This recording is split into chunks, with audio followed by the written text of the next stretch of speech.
says 6:01. The clock up there You says said 6:01. So we're in agreement. Okay. Screening agreement, it's time to get started. All right, okay. So I'm going to call it to order. Stephanie, can we establish a quorum? Or, I'm sorry, you handed that over to the expert. Okay, all right. Hi, Yes. my name's Taylor. I'll Yes. introduce myself, Deputy City Clerk. We're going to establish quorum.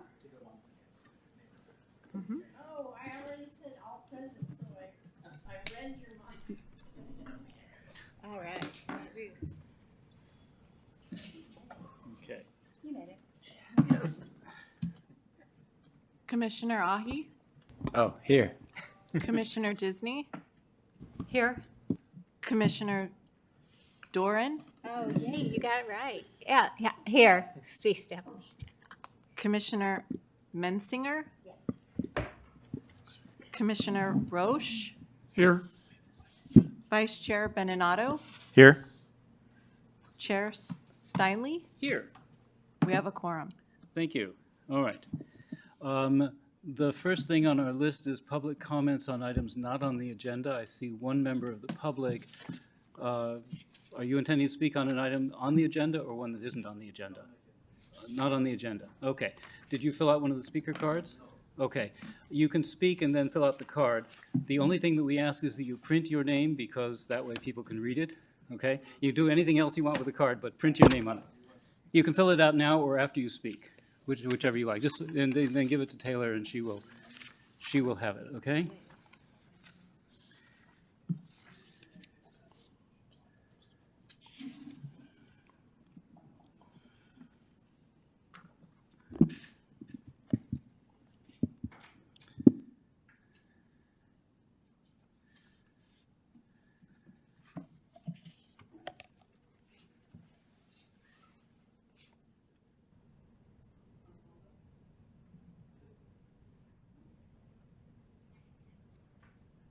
All right.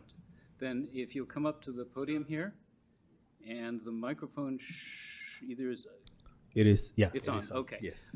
You can adjust it the height if you like, if it's. Thank you. it's Thank you right- so much. It works better if it's right in front of your mouth, so. Right?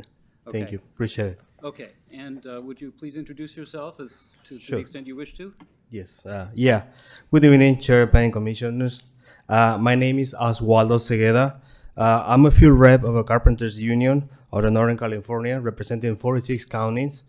And I'm standing here, today to emphasize the critical importance of implementing, the labor standards without our city. So labor standards accomplishing elements such as livable wages, access to healthcare, and accredited apprenticeship programs for construction workers in all Northern California, and not merely optional changes for fundamental pillars as just and prosperous society. First of all, the concept for livable wages is not just about meeting basic needs. It's about dignity and fairness by ensuring that workers are compensated fairly for their labor. We not only lift individuals out of poverty, but also foster a more community where everyone has the opportunity to thrive. Secondly, access to healthcare is a fundamental human right. Implementing labor standards that include healthcare benefits ensures that workers and their families have to secure and peace and mind the need to lead healthy and productive lives. Healthy workers are more engaged, more productive, and contribute positively to our city's economy and social fabric. And thirdly, accredited apprenticeship programs for construction workers are essential for maintaining high standards of craftsmanship, safety, and professionalism in our city-built environment. By investing in training and education for construction workers, we not only elevate the quality of our infrastructure, for also provide pathways to economy stability and upward mobility for individuals seeking careers in the trade. In conclusion, labor standards is not only moral imperative for all strategic investments in the long term, so as well in our city. So by prioritizing fair wages, access to healthcare, and quality training for workers, we can create more opportunities for all of them, for all residents of Los Altos. I urge this, to the important initiatives and lead by example in building a bridger future for our city. Thank you for your time. Thank you. Thank you. Have to turn that off? Or? You can leave it on. Oh. It's possible somebody will show up and want to speak, and Thank you. yeah, okay. Thank you very much. Okay, the next item on our agenda is the consent calendar, and this would be a motion to approve the draft minutes of March 21, 2024. Anybody want to make that motion? You can do it by saying so moved. if you wish. Okay. Anyone want to second it? So moved. Second. Okay. It's been moved by Commissioner Beninato and seconded by Commissioner Doran that we approve the draft minutes of that meeting. Eric, you might get close to Oh, I'm the sorry. mic so Yeah. for the recording. Yeah. So are there any corrections or any comments about the thing before we vote? No? Okay, then. Whoa. On the minutes, it says that the commissioners agreed to move their meeting to 6 PM. And first of all, it wasn't agendized, but I don't think we agreed. There was a discussion, and honestly, I just kind of, it was kind of sprung on us at the very end of the meeting, and I kind of thought about it after, and I go, well, I don't know how this is going to work for me personally, and so I would prefer that for the purpose of this item, I think we should pull this from the minutes, because I don't really think it's accurate to say that the commissioners agreed to the 6 PM meeting time. Well, that's not my memory of it. We discussed it and we agreed to do that. If you had a question at the time, you should have raised it. And this is further consistent with the practice of other commissions. So we're the only one that's continued to meet at, I'm fine, could continue to meet at 7. Everyone else starts at 6. And it was also a request from staff. So unless there's somebody who would support that, I think we'll just go ahead and, anybody?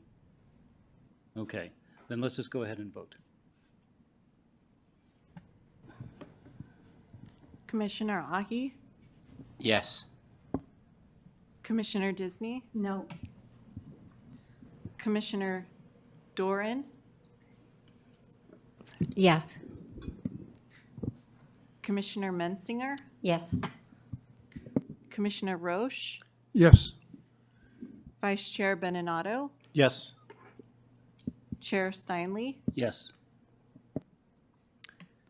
So the result was 6, 4, and 1 against.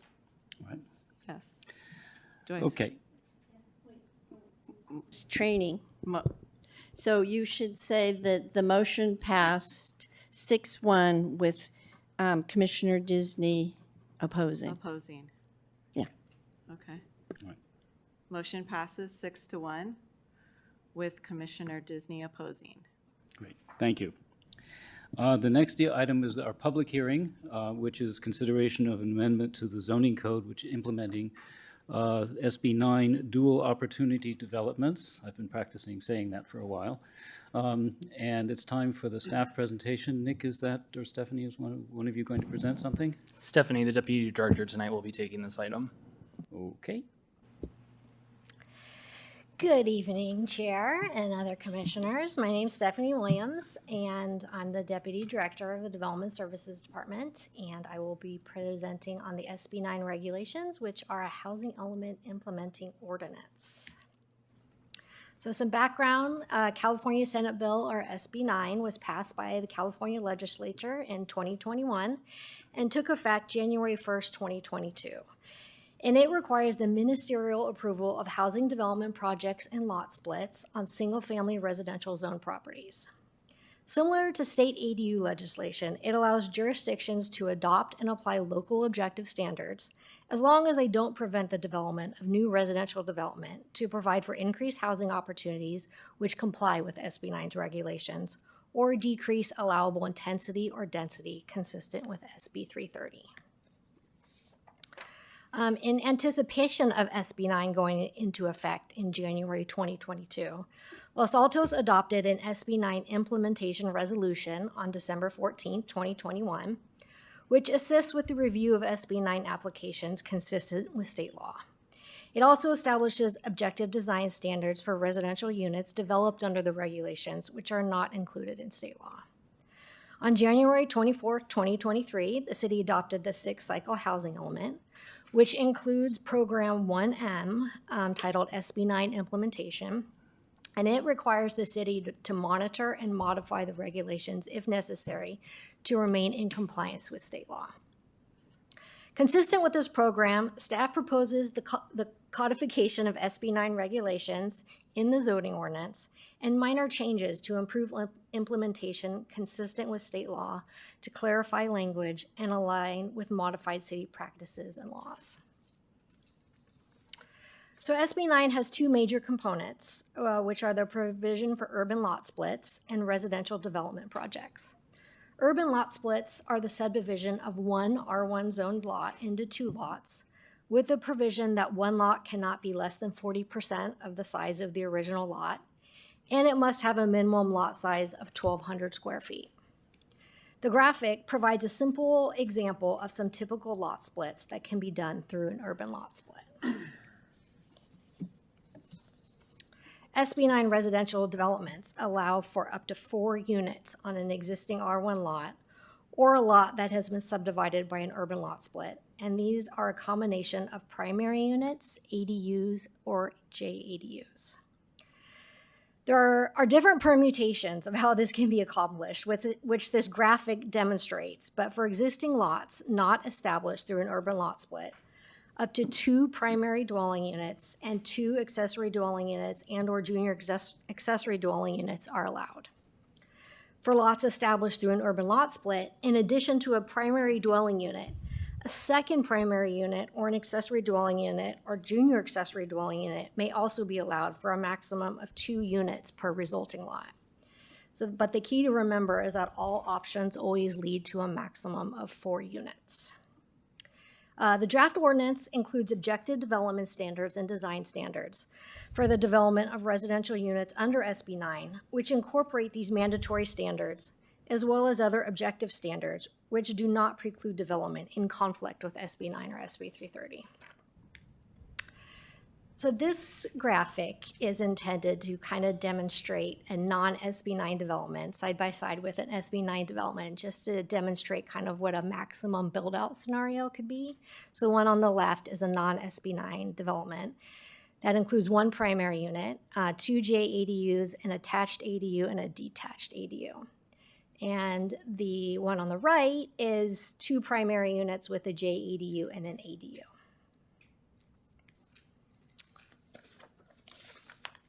So as previously noted, the city already has SB 9 regulations, which were adopted in 2021 and have been used since then to review SB 9 applications. To date, we've received 9 urban lot split applications and 18 residential development applications. Based on our experience reviewing these and clarifications over the last 2 years in expectations on SB 9 implementation, staff proposes some minor modifications to the existing regulations to improve implementation consistent with state law, clarify language, or align the regulations with modified city practices or laws.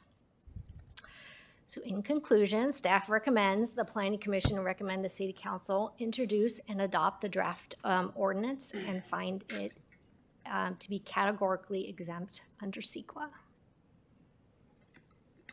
Okay, thank you very much. Thank you for a very clear presentation and for a very clear staff report. At this point, if there are any clarifying questions about anything that was mentioned, details specifically that need to be fleshed out, et cetera?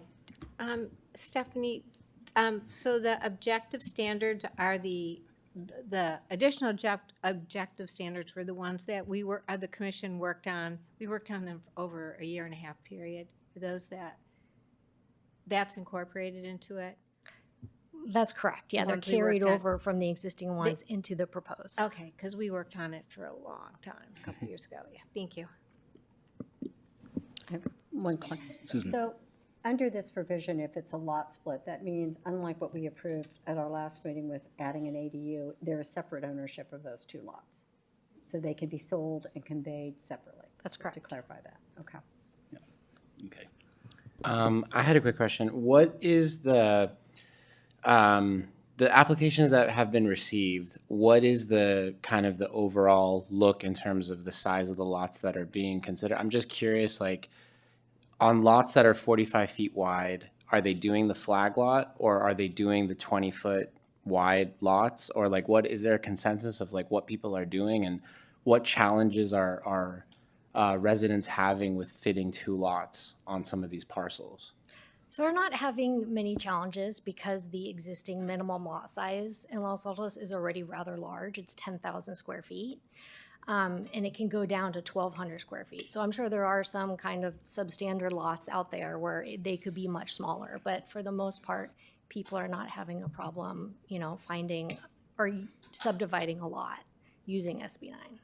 And then in terms of coverage and floor area ratio, has staff thought about increasing those numbers at all to make it more incentivized for residents? Is that something that residents are coming and asking for, or is that not even kind of coming up? It's not coming up. I think Okay. probably also for the same reason that the lots, since you can only do a 2-lot subdivision and the original lot is already pretty large, they're not bumping up against any challenges for FAR. Okay. Thank you. One more question. Sure. Go right ahead. No, go. Go ahead. Oh, No, Floor is okay, yours. I'll wait. okay. I just had one clarifying question. I was trying to understand, I am on page 11 of the 43-page packet, 14.64.020 eligibility. And subsection F is about Well, that might be better held for the discussion because we're going to be going through it. Okay. Is that? well, it's a question, but No, but you can ask questions then too.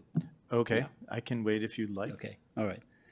Because, okay, anything else? Any specific questions, either policy related or related to we're going to go through the provision, so it would make more sense to do it then. Okay, It's a policy question. okay. Unlike with ADUs, can you provide notice to neighbors about someone planning to do this? We cannot. It's the same language in SB 9 that it has to be ministerial. So even I understand it has to be ministerial, but there's no way we can notice somebody that your neighbor's planning to lot split? Correct. It's similar to the ADU. Can I have a clarification on that? Yes. Did I understand that you cannot notify the neighbor? Or we're just not notifying the neighbor? There's no requirement to notify the neighbor. Okay. The neighbor can notify the neighbors. You can't Right. make them notify the neighbors. Is that correct? It's not a state secret. That's not I think both of us are asking, can the city choose to just say as a matter of policy, we're going to notify the neighbors? We were told with ADUs, you can't even do that. Yeah, Is that the same here or is it not the same? I think it's gonna be the same. So I'm looking at the HCD guidelines for this. A ministerial review is nearly always a staff level review. This means that the staff person in the local agency reviews the application and compares it to the basic standards that are in place within the jurisdiction. Ministerial review means a process of a development approval involving no personal judgment by a public official, and then goes on to further explain that. So as we previously noticed, when the state defines something as a ministerial action, there is no required notification of a ministerial action. That is a by right action.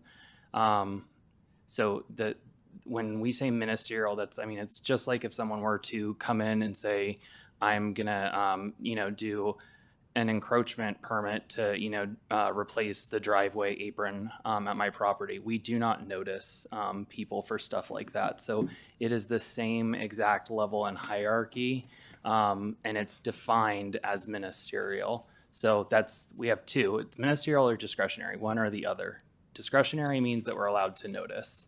I mean, I know that's not what the commission or the community wants to hear, but that's fundamentally what it is in application. I still don't understand because you're not required to, which is fine, but as a matter of policy, could we recommend that you do notify neighbors? Not a requirement, just as a matter of policy, we think that would be good policy. If we were allowed to, if it wasn't a ministerial action, yes, that would be a good policy, but this is a ministerial action. But what I heard is, I just want to make sure I understand this, Nick. I heard a ministerial action, you're not required to do something, but do you have the discretion to notify neighbors? Are you expressly prohibited under the statute from notifying neighbors? Since I'm looking at the guidelines right now, let me look at the government code and we can kind of come back to this when the commission gets to, because there's two different subsections of the government code I can look Okay. into while Fair you're enough. discussing. This does sound like something we'll want to take up in the discussion further. Okay, but thank you for the clarifying question.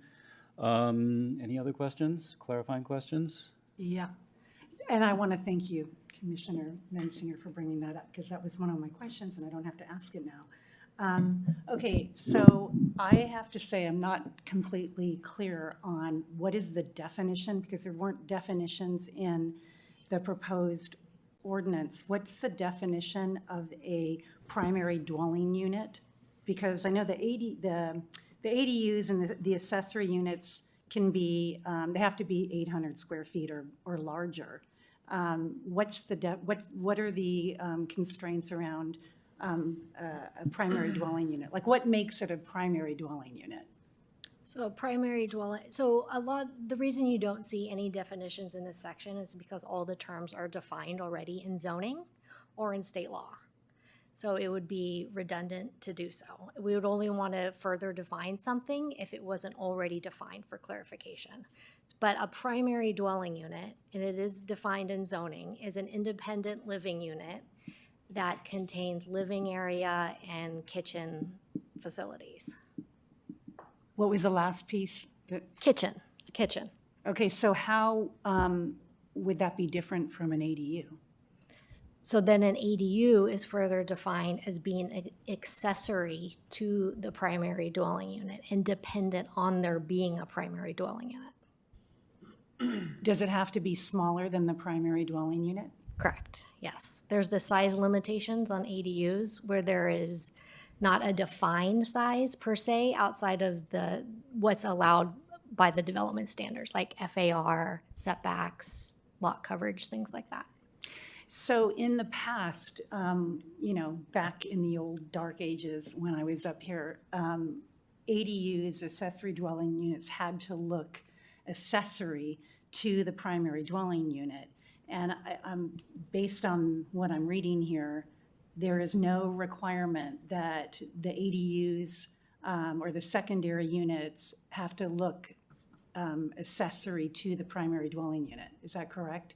So when you say look, are you talking about architecturally or? Well, they typically would have a lower plate height. I mean, I guess because there's no discretion anymore, then there's no way to say they have to look like junior to the primary dwelling unit. So I guess they can look just as large, have the same plates as the primary dwelling unit. That's correct, but they do have the smaller size limitation which is smaller than what's typically allowed for a primary unit. What is that size limitation?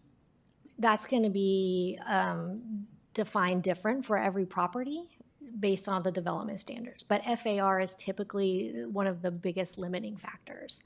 So for a 10,000 square foot lot, that can be upwards of 4,500 square foot house. So the only thing I'm hearing is they have to be smaller. That's correct. And the rest of the requirements in terms of height and setbacks are now defined by the state where they previously were not. And they're all the same now. That's correct. And an SB 9 application. Okay, the other question I had is there's mention in the staff report and also later on in the ordinance about not having to bring non-conforming structures into conformity. And my reading of that is I'm assuming that means they are legal non-conforming. So if you come upon a site where there are non-conformities that are illegal, they were not done with permits, then I'm assuming that those non-conformities would have to be brought into conformity. Yes, it is assumed that it's legal. If you're illegal, you're not non-conforming. You're just illegal. Okay, all right, that's a different, okay. And then I have one more question. So in the original language on SB 9, I think it was I think, Kate, I think these are actually better discussion questions than technical questions. Actually, I don't think so, because this is about the daylight plane. It has nothing to do with the ordinance. And Okay. we're here to talk about the ordinance. Right, and I'm here to ask the staff a question that relates to the ordinance and to the And report. that's the discussion part. At this point, if there's anything that needs to be clarified in it that wasn't clear, we do that. But we will get to the discussion, and I think you'll have your opportunity to discuss that at that point. So with that, then the motion is that we recommend to the City Council that they introduce and adopt draft ordinance 2024-blank, adding Chapter 14.64 to Title 14 of the Los Altos Municipal Code as it may be amended here tonight, enacting regulations for dual opportunity developments pursuant to SB 9, and finding that the draft ordinance, as it may be amended here tonight, is exempt from environmental review under the CEQA guidelines. If somebody would like to make that motion, you can do so by saying "so moved." I presume there's no public comment on this one? We'll have that after this. Okay. Yes. Okay, so moved. Okay. And is there a second? Richard, I think, indicated a second. Yes, silent second. Okay. And I assume the one member of the public who's here indicated he was not going to speak about this tonight. So there is no public comment because there's no public to comment. So now we go to the discussion. Okay, and now now that we have the motion in front of us, we will discuss the motion, and then it's appropriate to talk about some of the things, the ones that Sue raised and the ones that Kate was in the process of raising. And this is the time when we can talk about this.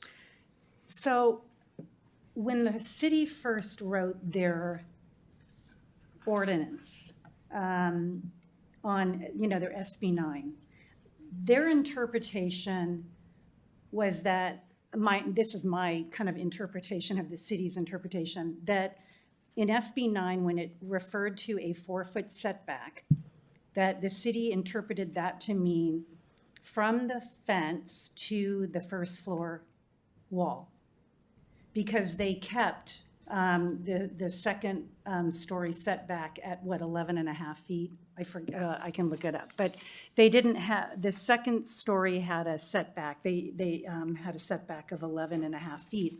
And I'm just wondering, I think that was a very reasonable interpretation. I would have had the same interpretation that, without explicitly saying second story setback, I would have read that to mean, 4 foot in SB 9 must mean the setback from the property line to the first story wall. So I'm wondering, did HCD reach out to the city of Los Altos and say, you guys got it wrong? The 4-foot setback means to any wall, whether it's the first floor wall or the second story wall? No, HCD has not reached out to us, but I will kind of provide some context. Most cities did want to get something in the books prior to SB 9 going into effect so that it wouldn't be chaos in terms of trying to implement rules, based on state law language, which we can all agree isn't the most clear. So since then, there's been a lot of interpretations, not only from HCD as well as, lawyers, of, kind of fine tuning and explaining exactly what the state law means. And it's been made very clear that when they say 4-foot side setback and rear setbacks, it's for all of the walls. You can't differentiate the walls, just like you can't with ADUs. Like you can have a 2-story ADU and it's the same setback of 4 feet. Okay, and I believe in the last meeting, there was some documentation where there's back and forth between the city of Palo Alto and HCD, and I think you tried to kind of clarify that. Okay, that's very helpful for me anyway, because now I understand that staff is correct. With that interpretation, the daylight plane, the way it currently is impossible. You can't, yeah, so I appreciate that explanation. I don't have any other questions. All right. Then, any other general questions? Sue, well, I am going to try to go through this section by section, so you may, yes. You may overrule me on this. Yeah. I'm not going to overrule you. This came up at Overrule. many meetings back, and I just want to make sure I still understand it correctly. If I want to build a house on my lot, and I file it as an SB9, that would allow me, even if I don't subdivide this lot, to build within 4 feet of any property line, correct? Just the side and rear. I'm sorry? Just the side and rear property lines. You can go down to Yes, 4 yes. feet. Yes, that's correct. So it's a way for someone to build right up against their neighbors, even if they're only building a single house. That's correct. All they do is file it. Okay, that's what I was told a few months ago. Just wanted to make sure I understood that right. That sounds far too underhanded for you. Can I follow up on Sure. that? That's a great question. So just to clarify, someone could come and say, I have a single-family lot, and I'm proposing a home 4 feet from the side and rear property lines, and I have no plans to submit to the city for any other dwelling units. And they can do that? At this time. I mean, yeah, I would just say in that case, I Is would that- say so- at this time. So they don't have to have plans, they, for any other dwelling units? Yeah, you can just do one unit. That's correct. Right. One unit under SB. Up to 2 primary, but you can build just one primary unit under SB9. Yeah, there was some discussion way back when about what was the intent of SB 9, and it says up to 2 units. And staff, attorneys, we all opined that meant 1 or 2 units. And then when HCD came out with their guidelines, they clarified, yes, it means 1 or 2 units. So all these things get clarified as HCD comes out with more,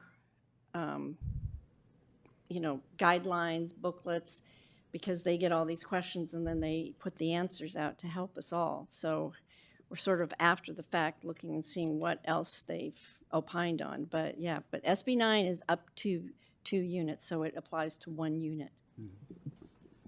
Sorry to keep harping on this point, just so if someone is doing a remodel and they can build more on their property, they can say, I'm going to do my remodel under SB 9, then I'm going to go right to the back of my property line. No, they cannot. They cannot, okay. It's been clarified, and it is in these draft regulations, that it has to be for new unit, but there is some parameters around what is considered a reconstruction or substantial equivalence of a new unit. But And you there's- can't just do a remodel or a simple addition and use SB 9. And those clarifications on what's a new unit or those regulations, is that from Housing Develop, HCD, or is it something you guys came up with? Both. Okay. I'm just trying to think of how people can frankly use this in a way that it wasn't intended, but not much we can do about that, it sounds like. They define new unit in the proposed ordinance. I mean, so just replace 75% of your drywall and it's a new unit. Right. That's a, But those are standard regulations. That's consistent with any but to her, renovation. Commissioner Mensinger's point, it's pretty easy. If you want to be 4 feet from your side property line or your rear property line, it's pretty easy to find a way to do it. If that is what you desire, I guess that's true. Yes. I Okay. do want to really quick jump in to clarify one thing. So the city in 2021 did not adopt an ordinance. We adopted a resolution. There is a difference. We adopted guidelines for SB 9. So it is a little bit different than having it integrated into the actual ordinance, which is what this effectively does do. The reason why that is important is we were actually contacted, and this is something that Stephanie wasn't involved in. It was prior to her arrival. We were questioned by HCD in 2022 about how we actually enacted that ordinance. There were several jurisdictions in California that enacted this under the council's urgency finding requirements, which we would not have been able to make those findings, which HCD has further reiterated to the jurisdictions that attempted to make those findings by placing those ordinances as null and void. Ours is not susceptible to that because it is also not an ordinance. It is just the guidelines. We have very kind of prescriptive guidelines, and they are objective, so they're fine. There was nothing wrong in an error of the way that they were adopted and implemented. However, it is kind of a standalone document. That's why if you were to go to our code, you don't see them in the zoning code. So it kind of, a lot of people end up just going to the state law and don't even look at all of the things that we did integrate for the objective design requirements. So that is one of the reasons why, and it's just important to point that out, is that we were technically contacted. So our existing provisions have already been analyzed by HCD as how they were adopted as of today. Okay. And just to follow up on that, basically the language is this draft ordinance is statutory language. That's correct, yep. Yeah, okay. All right, then following our established procedure and as approved by the City Council, we're going to go through each section as expeditiously as we can. I'm simply going to do them. If anyone has anything they would like to raise, questions or comments they would like to make about individual sections, now would be the time. And when we finish that, we'll be ready to vote, I hope. Okay, section 010, purpose. Anyone have anything they wish to say, ask concerning that? Hearing nothing, I will go on to 020, which is eligibility. Are there any questions or, I will announce I don't have anything to suggest or say here. So, Yes. Yes, Mr. Beninato. Okay, so it was more of a general question, but it's embodied in F as well in this section. So when I first read this, I took it to mean that if someone had already subdivided next to you, that you were not allowed to subdivide. But upon reading it multiple times, that first sentence, which is quite lengthy, I think what it's saying is if you own the property next door and you split it, and then you want to split the other property, then you can't do that. Am I reading that correctly? That's correct. Okay, so I don't know if it needs a comma somewhere or some clarification, but I think it's in the confusing part for me at least was, by the owner of the lot proposed to be subdivided or any party acting. I think, I don't know, maybe it doesn't bother anybody else, but I was like, oh, so I should get a jump on my neighbor and split my lot before they do, but that is not the intention here, right? Correct. No, the intention is to not have speculative subdivisions using SB 9 on Like a row contiguously. of. Yes. Okay. Yeah, so, right. so a developer can't come in and just create multifamily housing Okay. using SB 9. So everyone else has Yep. understood that? I was the only one. Okay, No, that's, I'm done then. okay, all right. Any other questions or comments on that section? If not, then we'll go on to. Well, wait, actually. Yes, okay, I have a question now. okay. I took that to mean you couldn't keep subdividing. But now, what I just heard is a developer couldn't come in and buy up a street with R1 lots and split every single one, according to SB 9.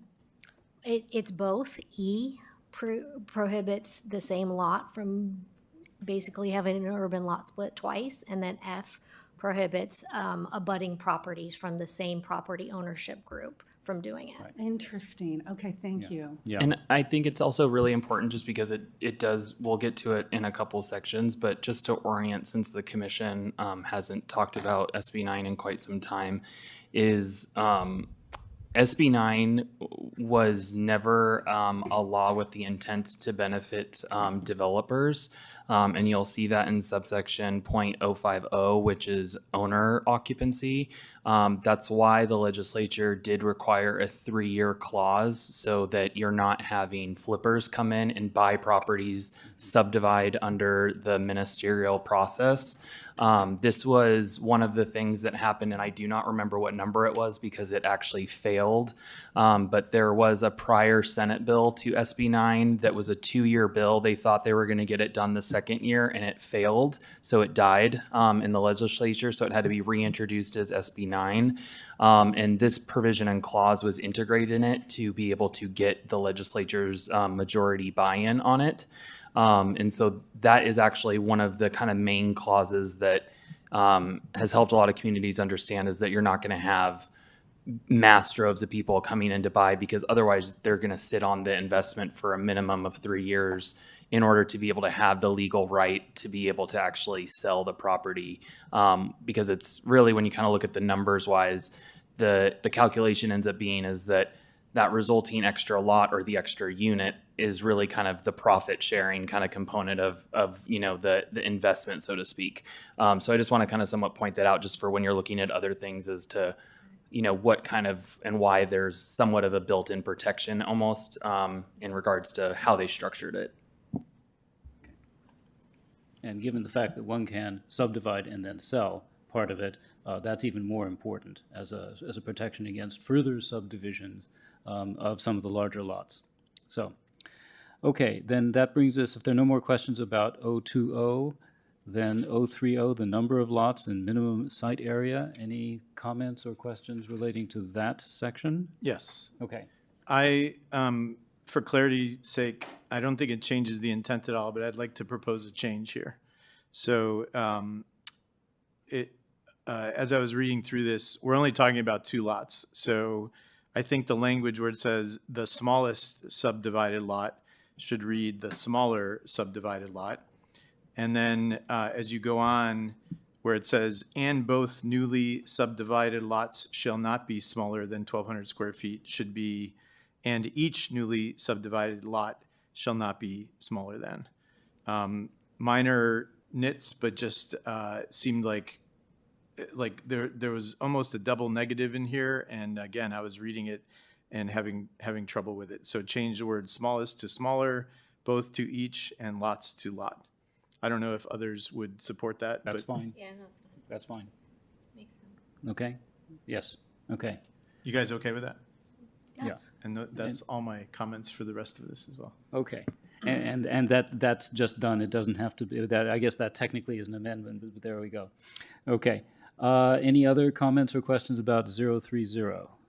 Okay, then that takes us to 040, lot frontage width and design. Any comments or questions about that one? Okay. Number 050, and this is the one that Nick just spoke about, the owner occupancy requirement, and Stephanie also went through it in her presentation. Any questions or comments about that requirement? Yes, Susan. So what happens if somebody does this and then doesn't abide by it? Either maliciously or just because they had to move? Realistically, we can't establish or fight someone's intent. And the legislature was pretty clear that it just says the intend to occupy. But if they were to change their mind, realistically, there's nothing we could do. That's what I figured. Okay. Okay. All right. The next section, if there's nothing else on that one, is 060, the MAP Act compliance, which simply says that we have to comply with the MAP Act. Any questions or comments about that one? No? And 070 is the rental term, and this just restates existing law concerning, it's the anti-Airbnb provision, and that's already part of our code. 080 is the maximum number of units. Any comments or questions about that particular? Okay. And then 090 is the objective development standards. And are there any questions or comments about any of those? Which okay, yes. Sorry, Maris, I go had ahead. one thing. I probably won't get consensus on this, but I'll just say it because I think the floor area ratio, I do think it's too low. I think that Los Altos has a very low FAR compared to other cities. And I think that, you know, at 10,000 square feet, it's fine. But if you're thinking about splitting it into two 5,000 square foot lots, I think an extra 5%, I think would really help a lot of people. And I know no one has mentioned anything, but I think some people probably don't want to do it because they're going to get a 1750 square foot home and they don't want to go through that process. So again, I don't think anyone is going to agree with me on this, but I just wanted to say that I think 35% is too low. And I think for SB9, we should incentivize by pushing that up. But So you would prefer a 40%? I think 40% makes more sense. I think an extra 250 square foot for each of the new lots, I think adds, 250 square feet. That's, 2 bedrooms. So I don't know. I mean, again, we can just, if there's agreement, then great. Obviously, the city council can decide when it goes to them. But I do think 35, if you look at other cities, I think 35 is very low. Would you like to make that as a friendly amendment and see if the proponents of the motion Can would you agree talk to through that? an example, Yeah. maybe? Just because I Well, didn't. if a typical lot in Los Altos is 10,000 square feet, so if you're having, let's say, roughly 5,000, then the maximum home would be 1,750. Okay. So if it's 40%, then it would be bumped up to 2,000. And I think that for a lot of people, if they're going to demolish their home and if they're going to go through this process, I think it's much more of an incentive to do two 2,000 square foot homes rather than two 1,750 square foot homes. I just think it's a little bit, I mean, I'm not saying 45, which is what, San Jose and a lot of these other cities have, but I do think the 5% makes a little bit more sense. Because otherwise, you're going to have a lot of these small lots with very small homes on them. And I don't know what that looks like in 10 years. And especially with the setbacks on the second floor and with the weight with 35% coverage, which I'm not even bringing up coverage, but when you look at that and then ADUs as well, it might look weird to have these 4 dwelling units on a lot and they're all very tiny. So I don't know. It's just, just my thoughts. But Propose it. I think you should propose it. If you I would think like it's a to good propose it idea. as a- If you Yeah. like, you can do it as a friendly amendment. What's the counter argument? Too big? the counter argument is maybe that extra square footage is not gonna, I think residents may not want that much more square foot, but that's why the coverage stays the same. So it's not like there's more coverage. It's just Right. the second floor can actually be a little bit less like a Right. wedding cake Right, right. and more even. Yeah, I like Yeah, it. I like It might it. make designing it easier as well. Right. Can I ask a Yeah. clarifying question if we were to do that? I believe in the ADU conversation at the last meeting, basements did count in the total square footage, Yeah. right? In a case of an SB9, if someone is building, let's say 2,000 square foot house, if we improve it, can they also add a whatever 1,000 square foot basement? As long as it doesn't daylight. So it doesn't count because That's correct. If it's Yes. below grade, then the Yeah. basement doesn't count for towards SB9. FAR. Yeah. Doesn't daylight, yeah. You had asked the question, what's the counter argument? You make really good arguments, I agree. A lot of what you said makes sense. But I do think the counter argument is you probably will get more of a setback on your second story if, you're limited to how much square footage you can build, right? So the more you give them, the more you get, right? And it means bigger probably like you won't get as much of the wedding cake, which I think that would hurt the neighbors that stepped up or stepped in approach, the negative term is wedding cake. I don't think it's bad, but for lack of a better word, let's say wedding cake. I think the wedding cake is very much in the interest of the neighbor. Yeah, but the ADU can go 18 feet at 4 feet to the fence, so That'll block it. that's gonna block it anyway. So Yeah. they have the wedding cake, and then they haven't, the ADU is counteracting No, that. the ADU would do the wedding cake too, because these percentages apply to everything that's being constructed on the site. I feel like the horse is out of the barn on this. I know there are people who would prefer that we not have 4-foot setbacks, but the reality is that we do. And, you know, as much as I would hate to see, you know, a big wall next to the side of my property, or as the person who keeps showing up on the back of the property, that it's legal. And so I think there's not much we can do about that. I think in this case, giving them, you know, a 2,000 square foot house is not unreasonable. Having lived in a 1,350 square foot house once upon a time, we really could have used a little bit more room, especially once we had our first kid. And so it's gonna be 4 feet from one of the property lines anyway. I don't know that this is changing very much. Yeah, I So think I I like think it. at the end of the day, I think if we're doing this because we want to promote more people to create more units, then I think having something that says this is going to be 40% FAR, a single family home is going to be 35%. I think it just creates more incentive for people to want to do SB9 because they can feel like, okay, at least I'm going to get a decent sized house if I do it. Because I know 10,000 is the basic one what we always reference, but there's a lot that are under 10,000 in the city. So I think a lot of them, they're not even going to consider SB9 because they're going to say, what am I going to do with such a small home? Are you proposing it on only 10,000 and below, Um, or across the board? 10,000 and above. Oh, 10,000 and above.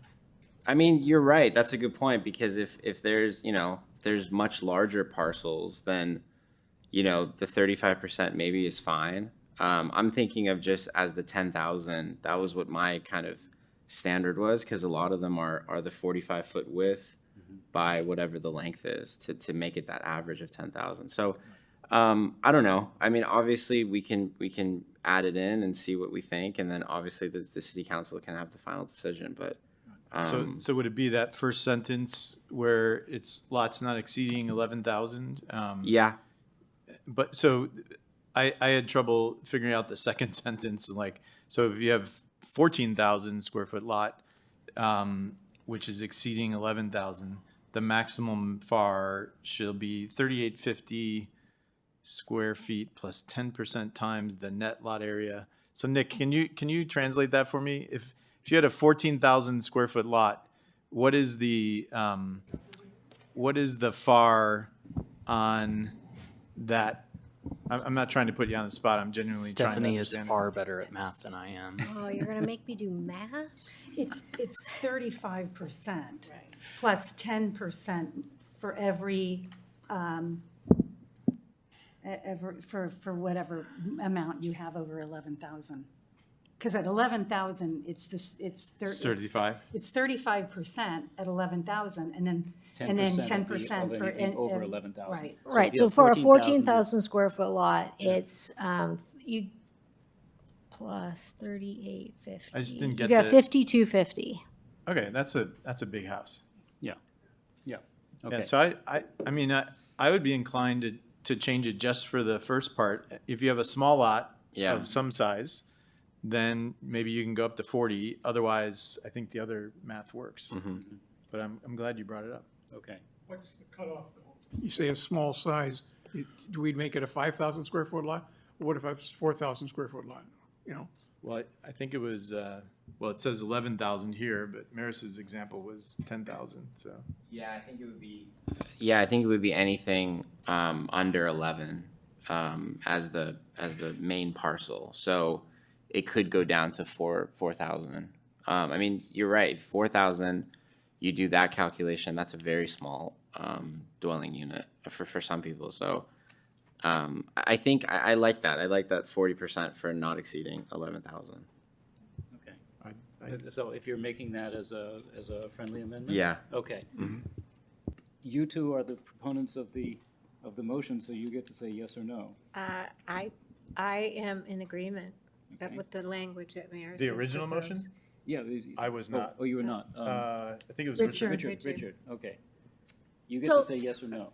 So sorry, if I could clarify, are you proposing then to do the second part as well? And increase the above 11,000 to 4,000 plus No. the 10%? No? Okay.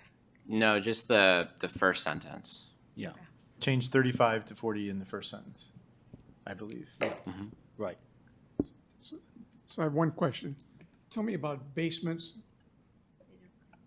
Do they get included in the FAR? They don't, no. Okay, so, comment, so your 1,750 square foot house now has the capability of being, say, 1,000 square foot of basement. So you now have a 1,700 square foot house, it's 2,700 square foot. And that changes the equation of having a little tiny house. And I just bring it up as a comment. But also raises the cost because the basement Right. space is much more expensive than. But again, we're trying to incentivize people to build Right. more than one unit, and to Mayrus's point, at 1750, yeah, you can have a basement, but it's kind of narrow too. So if you go to 2,000, you can have a larger basement, and then you can have, two houses. We want people to build under SB 9 is the point. I think I agree with you. I think the hope is that adding that 5% will incentivize people not to do the basement and to just, because they don't have to gain that extra square footage underneath, that they can gain it by just doing the 40%. I agree with your concept of adding the 5%. Yeah. Yeah, And okay. to answer your question, I will second the motion. Okay. I And- have one concern, though. I mean, I see people being able to manipulate SB 9 for a single-family home on their lot. It troubles me that we're making it easier for them to do that. For a small lot. No, if you have a 10,000 square foot lot, you can now put a bigger house on that lot if you declare it SB 9 than you could otherwise, under SB 9. Oh, if in the case of a single house. Yeah. Can we specify only after a lot split? No? Could we specify that they have to come in with an application for more than one dwelling unit? No, because you're splitting it, so it's actually two separate properties then. Right. So that's the problem. So I agree, I understand with what you're saying. I'm Yeah. also looking for bad actors, and that concerns me. Yeah. Why are we going to 11,000 square foot as cutoff? Why don't we have the cutoff at 10,000 square feet? Yeah. Not sure. That's still a lot of homes. I think you would almost have to go smaller than that. and Okay, say for Richard, I homes. think you're onto something, because most lots in Los Altos are 10,000.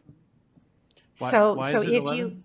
so if you made it a little under 10,000, you would help the person with the small lot. Yep. And you would close the loophole Yep. that some people might be seeking with a Creating single the family. 5,200 square foot house that Yeah. Stephanie mentioned. Why is it 11? I'll answer. The ratios that are provided essentially with those thresholds were things that were already included from the 2021 resolution. It's just kind of regurged that standard. So, I mean, neither Stephanie or I were here, and also our previous assistant city attorney was the one that helped shepherd this through the process predominantly, and he's in Vermont now. So, Do you have any reaction, do you have any thoughts about as a matter of policy, making the change that Maris is suggesting? do you remember how many SB9 we've done in total? Do you, for example, would it be an extra burden on you as the ministerial power? Well, so my one concern is, so Commissioner Menzinger is bringing something up that's obviously a very normal kind of concern, is you don't want to incentivize what, kind of like the bad actors would have. But in 2000, and these are just applications that we received. Okay, yeah, so since 2022, so in the last, just over 2 years, we've done 19 SB9s. So we've done very few. I don't know what website it used to be called, and I kind of was Google searching it while Stephanie was doing her presentation. There actually was a statewide kind of review of the people that did their own local ordinances or resolutions. And I saw it in 2022 that they had rated everyone's kind of provisions that they locally adopted. And I just vividly remember we scored a D on it. And there were other people that, had A, B. I mean, they did it just like, elementary school. So for our SB9 regulations, we were considered a D because we were more restrictive and exclusionary, essentially, by some of the provisions that we put in there. I think that kind of does, to kind of, look at that, we've only done 19. And, like I said, is the precursor bill that failed twice. It was actually, the reason why it failed is it was essentially coined and titled as essentially doing away with single family zoning. And so this was kind of a somewhat of a way to kind of allow for the greater flexibility, but still fundamentally there's not been a crazy big usage of this particular bill at all. For the 19, do you have any stats on how many were single dwelling versus lot split? A majority were single dwellings. A majority were. When you look at our community, first of all, your house is the most expensive piece that you have in your portfolio. So, I don't agree on the bad actor thing. If you have a 2,000 square foot floor plate and you want to build a 2,000 square foot basement that isn't daylighted and you don't have egress to, that's your major investment. This is where you live. This is where you're raising your family. So I don't agree on trying to limit that for people. And I mean, bad actors, we have seen that under builder's remedy and things, but to me, it's not a bad actor thing. So. Can I ask, Stephanie, you said the majority of those were single-family homes? Yeah, sure. Why did they do it under SB 9? What were they hoping to achieve? I'm going to jump in just because it's now my review authority. It's because they were able to get around the DRC. So we saw, I'm looking at what we received is in 2022, when the Design Review Commission was still intact, we didn't really have very many at all lot splits, so resulting in more than, whether or not it actually resulted in the physical construction of a unit, it did result in the ability to build another unit. But then when I look at 2023, we've seen probably about a 50-50 of they're coming in with the proposed development as well as a lot split. And then the same would be for 24 as well. So 23 is when it went into effect that the zoning administrator authority went into actual effectiveness. So people weren't having to use SB 9 to get around the system essentially.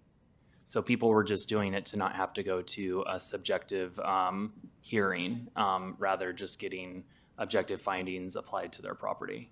But because the DRC, not the DRC, the DRC, because it doesn't exist anymore, is there still people that are doing that for single? I mean, or has it calmed down a little bit? Yeah, there still are people, but Oh. some people don't want to follow the objective design standards. It is very limiting because it's objective. You either meet it or you don't. So they actually would prefer a subjective process, which would go to the zoning administrator. So it's all a matter of kind of what people want. Okay. Yeah. So Nick, if we wanted to accomplish what Maris originally suggested, which is for smaller lots or standard size lots, let's say 10,000 square feet, if they were to do a lot split to give them a little bit more breathing room than the 35%, is it possible to accomplish that, or you can't do that without also allowing it for single developments on a lot? You can't break it up. You can't break it It's up. all or nothing. Okay. Could you propose an ordinance or a regulation that said any lot that is 10,000 or less square feet, Yes. it goes to 40%? So that way you've eliminated the 10.5, the 10.1, the 11,000? But you still are going to have an issue with people with 10,000. To me, I would go to like 9,800 square feet. Okay. 9,800 square feet? No, but then we have the 99? people who want to split a 10,000 square foot lot can't do it. They can do it, they just can't build. But as what big are of a house. what are you trying to avoid? A 4,000 square foot house I'm instead trying of to a avoid people 3,500? who are going to use SB 9 to get around regulations. Right, but I don't think the that's difference right. is a 4,000 square foot house instead of a 3,500 square foot Yeah. house. Can I ask a question? So I'm okay with that. what if we just said lots not exceeding, or let me think, lots not exceeding 5,000 square feet shall have a maximum floor area of 40%. And then that way, they have to split the lot, and that lot that they come up with has to be under 5,000 square feet if they want the 40%. So if they come in and they refuse to split the lot, then they're kind of the bad actor. They're trying to get around it. So just say, right, like they split the lot and now they have a lot that's 5,000 square feet or less. So if that's the case, they've done the split, then they get the 40%. I think you'd have to go to 6,000 because you can do a 60-40 split under the rules. Okay, so that's a great suggestion. So do it, just say if it's 6,000 or less. Does that work? I mean, I just want to point out as well, you can do 2 primary units on one existing lot.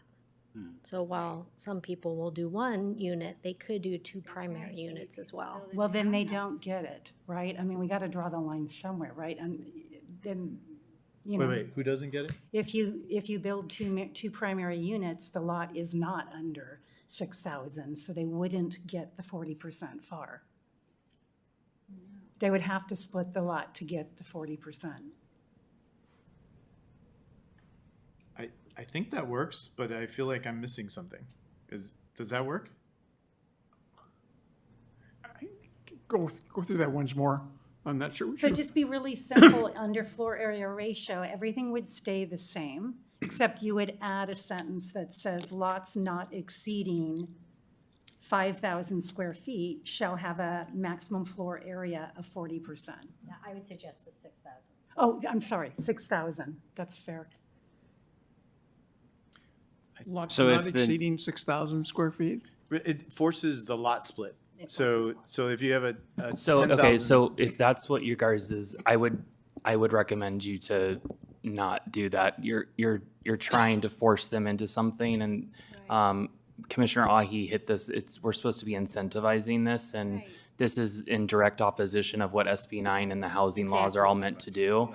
I would be probably right in assuming we'll see a housing law that will undo exactly what we're talking about right now. Exactly. This is what happens. I'm confused. Why is that not incentivizing lot splits? It's basically saying, Because- if you lot because- split, well, let me finish, Nick.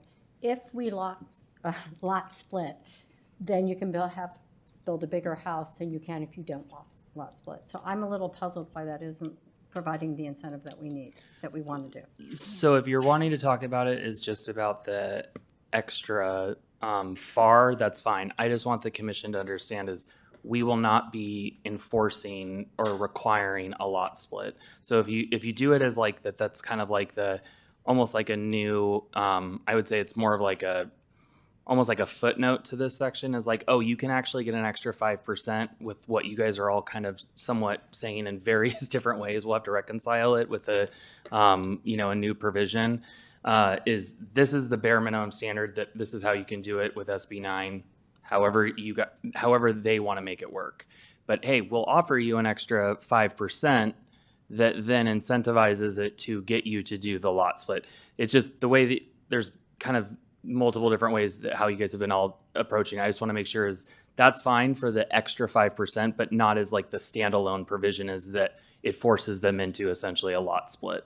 Because we can't do that. That's Right. I don't think we want to do Yeah. that. I don't think the words lot split would be anywhere in it. It would just say lots not exceeding 6,000 square feet shall have a maximum FAR of 40%, period.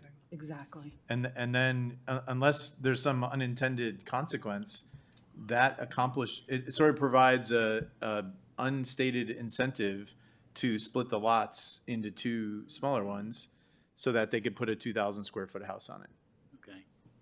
I think what I'm going to propose, since it was acceptable to the proponents of the motion that we do this, that we let staff work on the wording of this in the best way.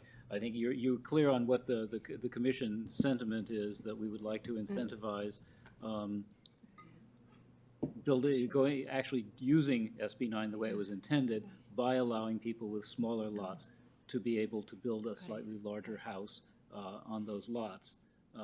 And whatever language sounds least restrictive, right, which is a big problem, and expresses that in a way that the city will be able, the staff will be able to apply in the ministerial process, then I think we could leave it to you to come up with the actual words. I don't think we need to come up with the language, but that we can give you the direction, and if you, when you present it to the council, then that would be the recommendation. Does that work for people? Not for me. Yeah, I was gonna say, I'm not sure we have agreement on the commission about that. Well, I'm not I in just- agreement of that. I'll just say something. I think that there's a couple of things. I think that the 10,000 square feet that we originally were saying, I don't think there's anything wrong with just keeping it with 10,000 square feet shall have floor area ratio of 40%. I think that the fear that we have with these people doing the single home, I think a lot of that had to do with, like what Nick was saying, is that people wanted to bypass the DRC. I think the reason we got a D on our ordinance was because we had such a strict DRC review for SB 9. And I'm glad we got rid of that commission. So I think that we shouldn't change everything just because of our fear of someone doing the single unit on a single lot. I think it should just be kind of a small incentive. To be honest, if we really want to talk about why no one's doing SB 9, it's because of the owner occupancy requirement. I think that if developers could do SB 9, you'd have 100 applications in a week. Right. So I think that I don't know. I think that we should just do the 10,000 square feet with the 40%, and not make it too complicated. But yeah, that's what I would say. Okay. I agree with you. I second that. Okay. Yeah, I still think it's one sentence to this for smaller lots. So I don't agree with that, but let's take a vote. Well, we can consider that a motion to amend as opposed to a friendly amendment in that case. And then we can vote on the amendment itself without talking about the overall thing. Okay, would that work for you, Maris? Yeah. Okay, so we'll consider it to be a motion to amend. So if anybody has anything else to add, we'll vote on the amendment. The amendment would be that we would allow a 40% FAR for things 10,000 feet or 11,000 feet, it really doesn't matter.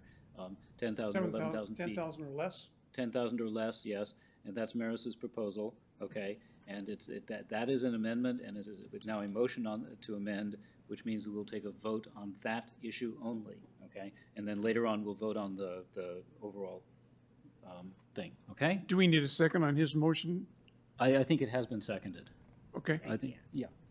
Shelley seconded it. Okay. Okay, and so, This is it for you, Taylor. yeah, Okay, right, ready? yes. Okay. Commissioner Ahi, Yes. Commissioner Disney, No.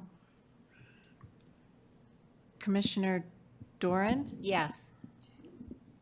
Commissioner Mensinger, No. Commissioner Roche, Yes. Vice Chair Beninano, Yes. Chair Steinle. Yes. And so, Passes. So motion carries 5-2 with Mensinger and Disney in opposition. okay, thank you. All right, Correct. so now the motion has been amended, and so we'll be voting on the motion as amended, okay? For the entire For everything. 14. Yeah, Okay, got yeah, it. for everything, right, okay. But it has now actually formally been amended. Okay. Okay. All right, so if there's nothing else on 090 on the objective standards, the next thing is the objective design standards, which is section 100. Whoa, are we already, you're moving ahead there. Well, I mean, as I said, unless there are further questions. I have some. All Okay, right, so or on the comments. height, maximum floor, maximum first floor plate height of 10 feet. So the existing appendix has that at, sorry, I think 9 feet 3 inches. And then the plate height for the second floor is at 8 feet 3 inches. So I thought this was a little strange, like you can get quite high ceilings with a 9.5-foot plate. And I mean, I'm all for like people building their dream houses and having big houses and big basements. But you can really do all of that by keeping the profile down and you know, keeping the shoulders low on these newer homes. And so I could not understand why there would be an increase to the plate height, because the 9 foot 3 inches seems very, very generous for, you know, you can get a 9-foot ceiling, or maybe 8.5-foot ceiling on a first floor with that. So Stephanie, do you want to like explain why staff is proposing that? Sure. The 10 and 9 feet is more in line with what's being approved through the subjective design review process. It also, the lower plate heights with a maximum height of 27 feet results in, for lack of a better term, kind of stubby looking houses for Right, certain right, architectural styles, Right, namely we debated modern. this quite a bit. Yeah, just so you know, we debated this over a period of months about raising the plate heights because of those comments. Those, like, before your time, but Mayrus was here too. Yeah. So the plate heights are already changed elsewhere. Yes. No, I don't think there are plate heights in R1, are there? No, there's not. It's Daylight plane. It's done Right. through design review and decided through design review based on what looks the best, but there's no stated objective maximum plate height.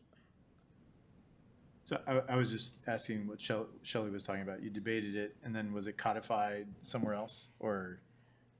Gosh, oh my God, we went through this during COVID, you know, for weeks and weeks. But we did set the standards for the plate height, and the debate was For R1? for R1, lower ceilings, stubbier looking houses. Also, people kind of like to run those special event systems now.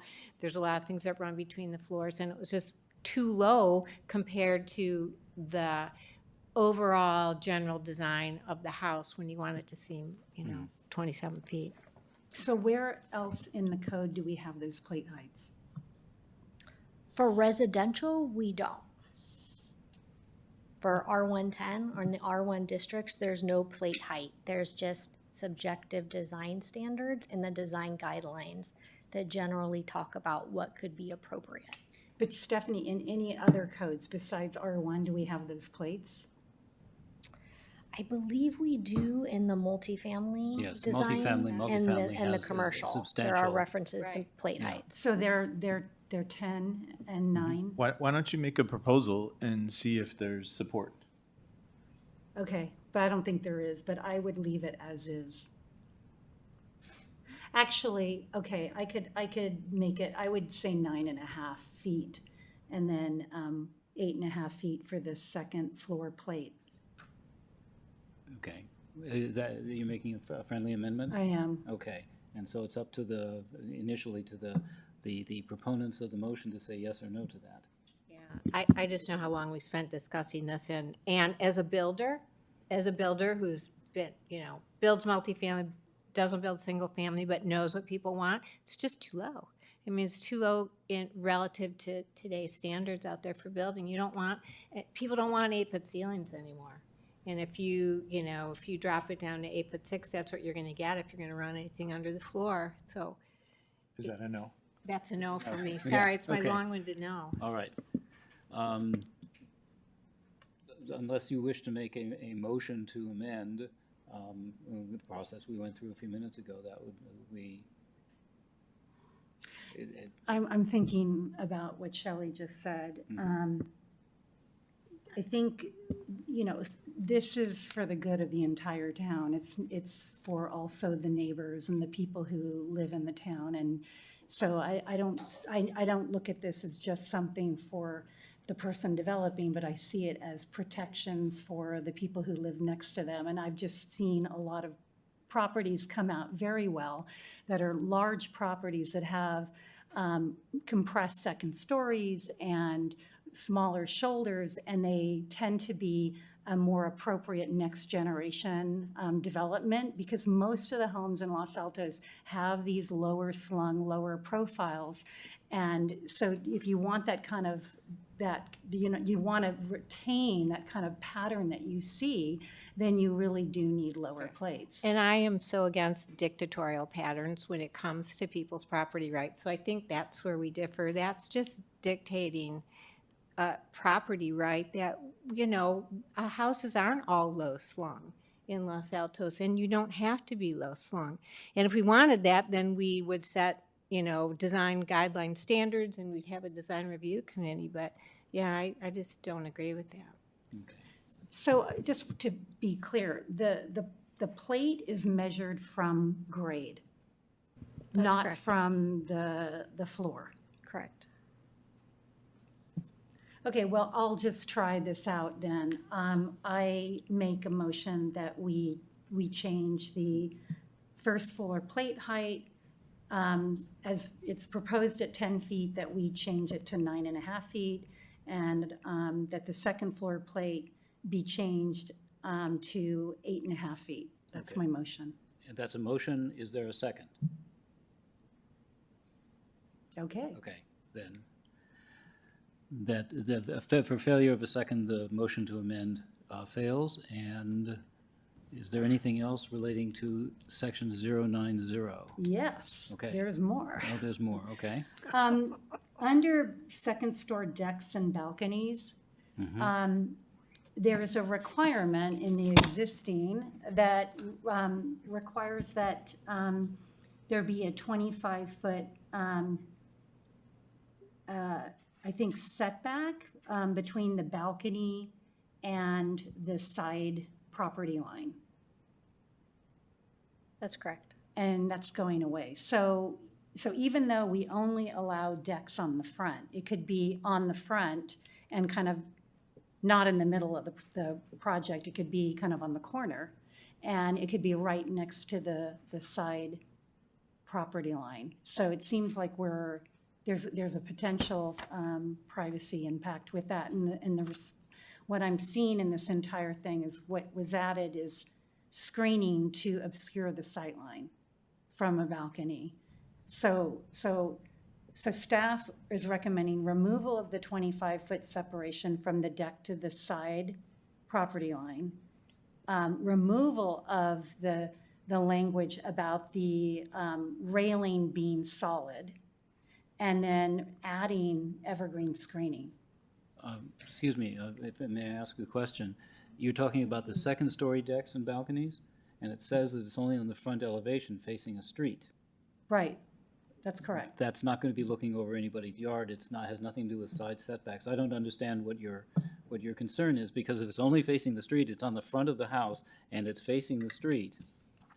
Okay, well, let me draw a picture. Okay, so here's the front of the house. Yeah, Okay, it's right there, and there's the side property line. So it's in the front, it's on the front, yes. but it's not 25 feet anymore from the side property line. 25 square feet, right? Yes. Is the maximum size of the balcony, right? 5 by 5. Yeah. Yes. It's a small balcony off a window or something. So I don't see the connection between that and the side property. I'm It's concerned 4 about the side- feet, this balcony Could, is 4 feet from the side property line, if it's on the corner. yes, okay. So that's of concern, That's a concern. okay?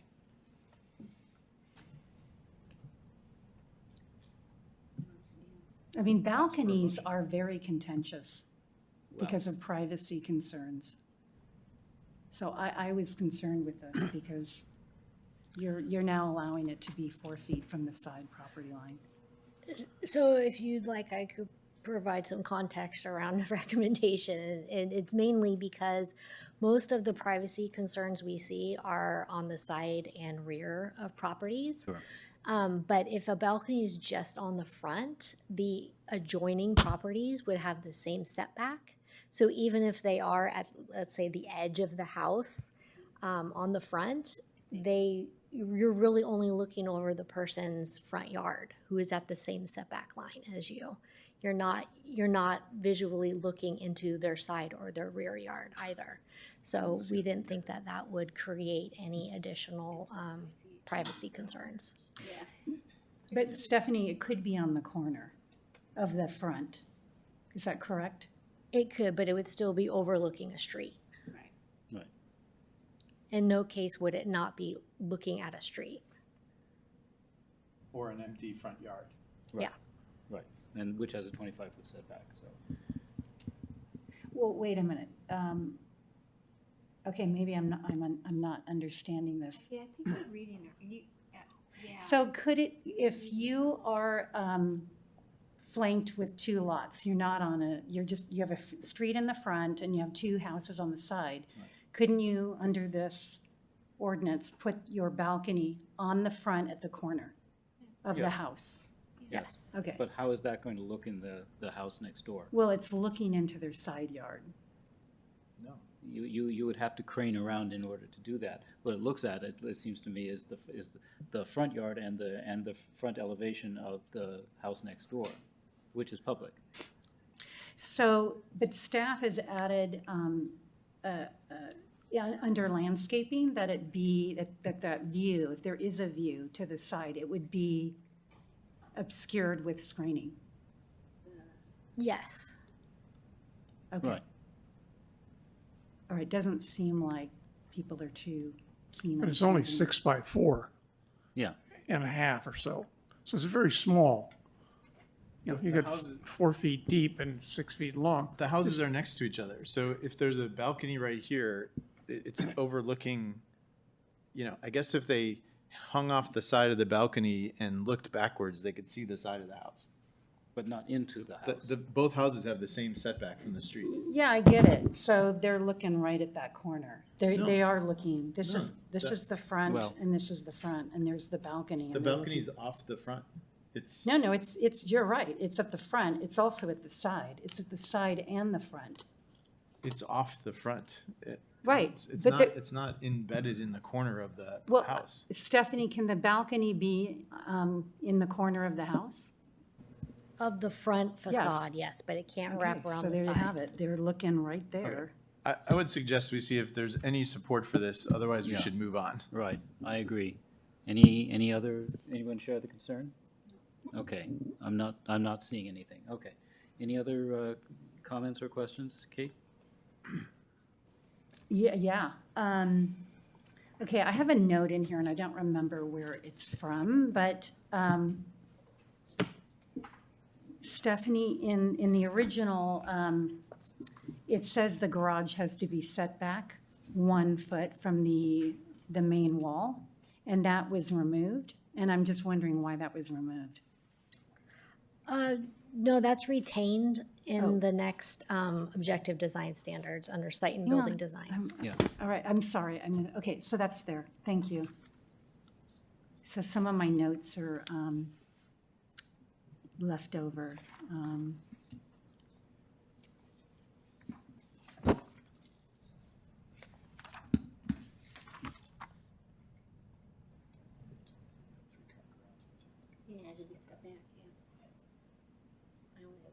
I'm done with You're them done? now. Okay, Yeah. all right. Then unless anyone else has some other questions or comments concerning section 090, we're on to section 100, the objective design standards, and this includes as the very first one about the garages, as Stephanie was pointing out. Are there any comments or questions about section 100, site and building the objective design standards for various aspects of the property, including the landscaping and the construction materials? And if I understand correctly, this basically replicates what's in the code already. correct? Right, just for reference. So these are already the rules that have been adopted for R1 housing. This is not different. Okay, well, I can And- go and- if no one else wants to go, but I do have some comments about this section. So, back, I'm looking at the original again. I had to look at these side by side. I believe there's mention of noise-generating mechanical equipment, and I'm not seeing it here.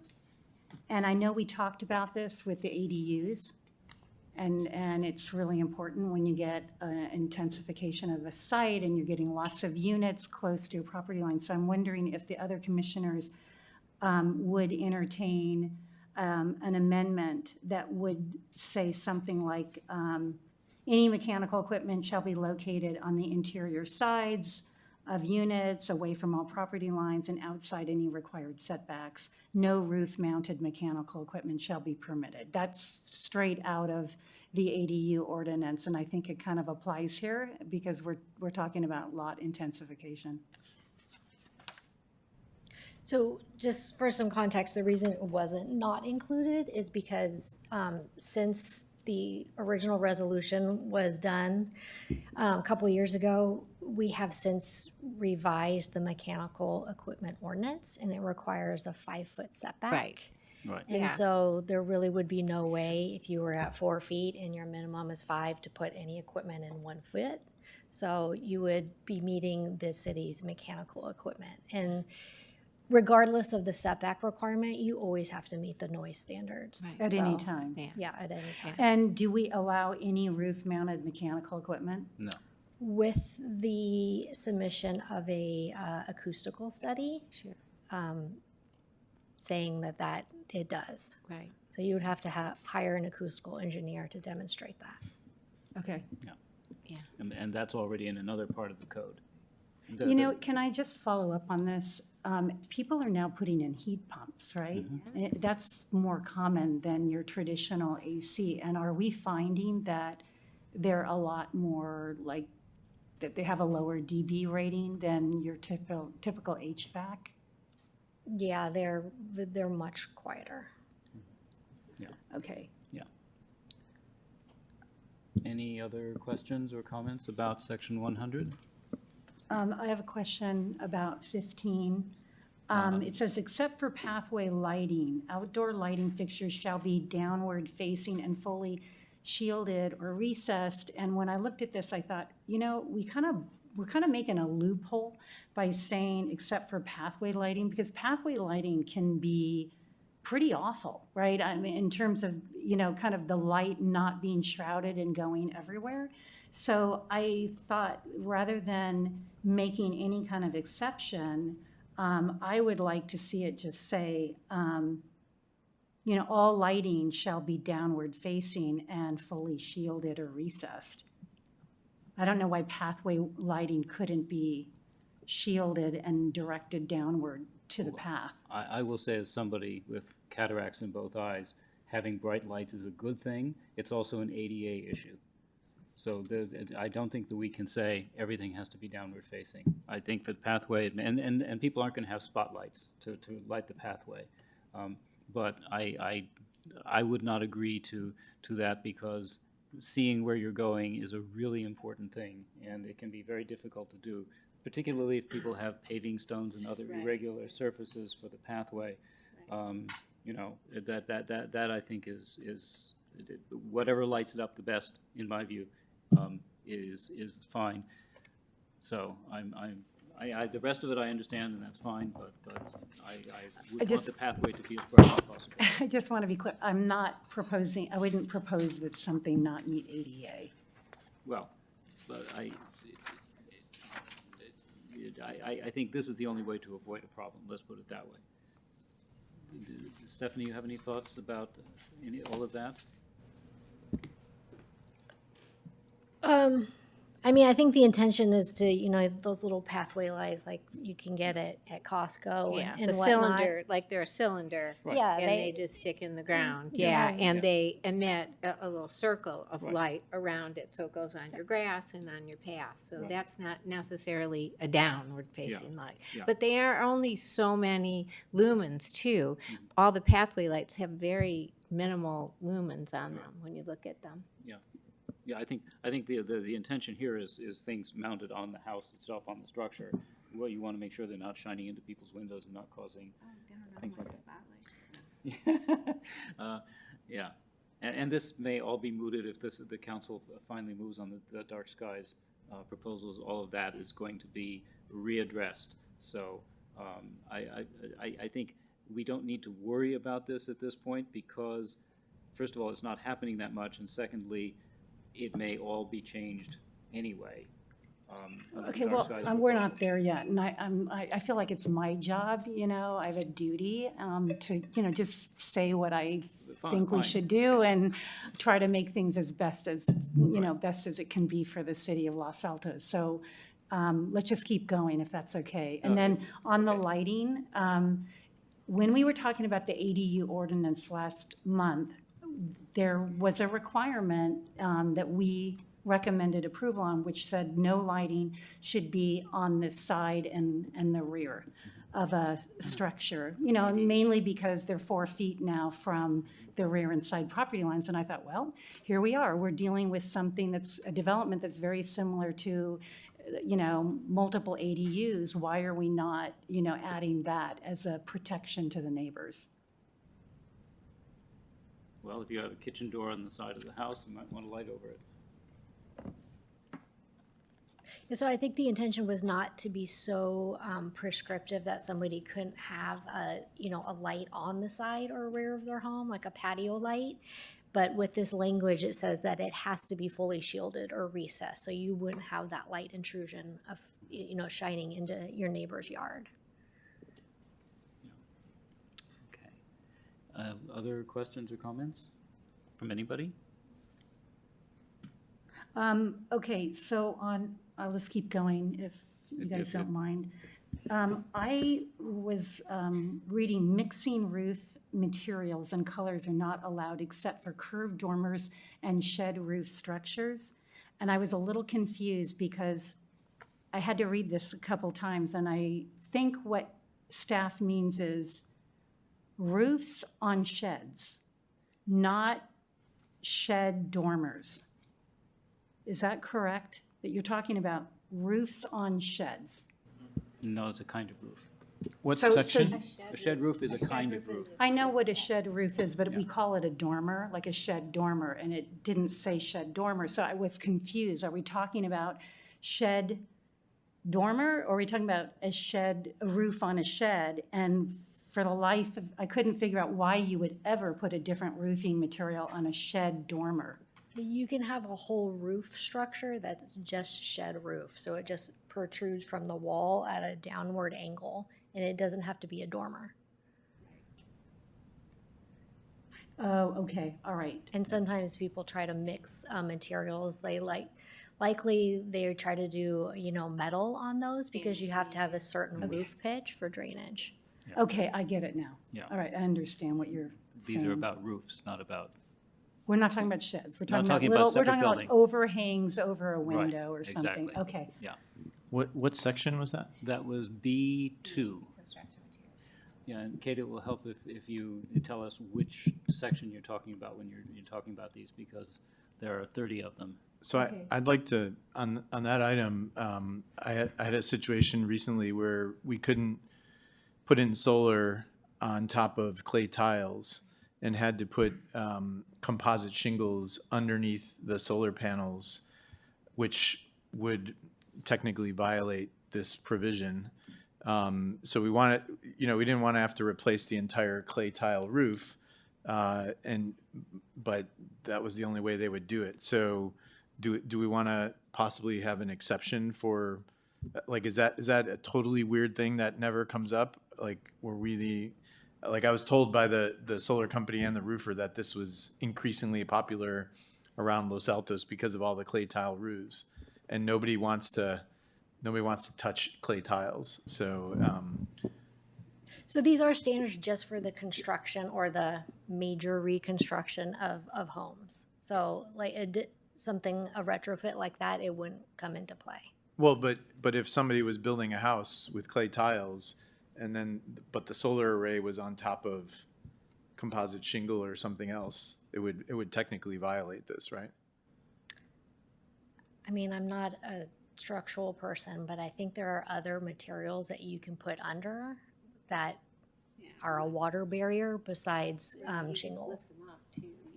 While you're building the house, if they were building a house with it, house, you put in the straps, yeah. if they're building the house with a tile roof, they wouldn't put the solar on top of the tile, they would just stop, they would have it, and they put the tile down, and they continue the tile around it. Okay, well, there's a border around so that they can be accessed, so you don't have to walk on any clay tiles. And so you'd see 2 feet of composite shingle on a new construction as well. But I don't care that much. I just thought But again, that's a bring it up. retrofit. No, I'm saying even on new construction, if you wanted to do that, but It would I have the don't, same appearance. yeah, I don't think it's a big deal. I don't think that would count, would it? You know, something to walk on to access? So yeah, we wouldn't really look at that because everything for solar related is protected by the federal solar laws. Okay. So, and also the one thing why you won't see solar ever on this dais as a planning commission is that is a subsequent deferred submittal. It is actually required under PG&E rules for it to be a separate building permit. So it is standalone from any type of zoning authority. Okay. So they would essentially design, like what we're talking about in section or subsection 100, the objective design standards of the structure. And then the building permit, if they have to say, oh yeah, that's great, you like your clay tile roof, but the area that you want to put, or we need to put solar, that's going to be a composite shingle because of, or whatever, like what the director is mentioning, is that the rest of the, structure needs to be, another type of, material. So it's kind of more of an isolated incident that we would more so look at depending on what the install is requiring. Okay, thank you. Also, I'm the one that told them to make that difficult on you on purpose. Somehow I knew that. Yeah. We all have to do what PG&E tells us to do. Right.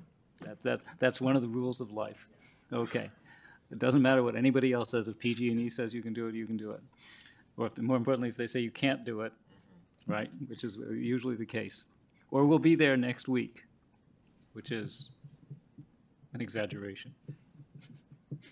Okay. Any other comments or questions on section 100? So on landscaping,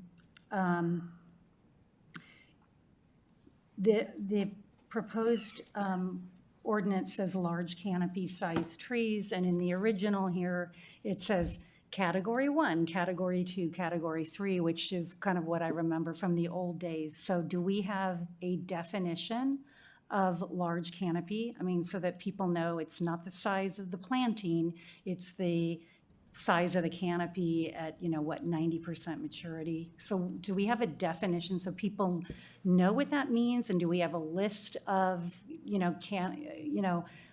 large canopy trees that they can choose from?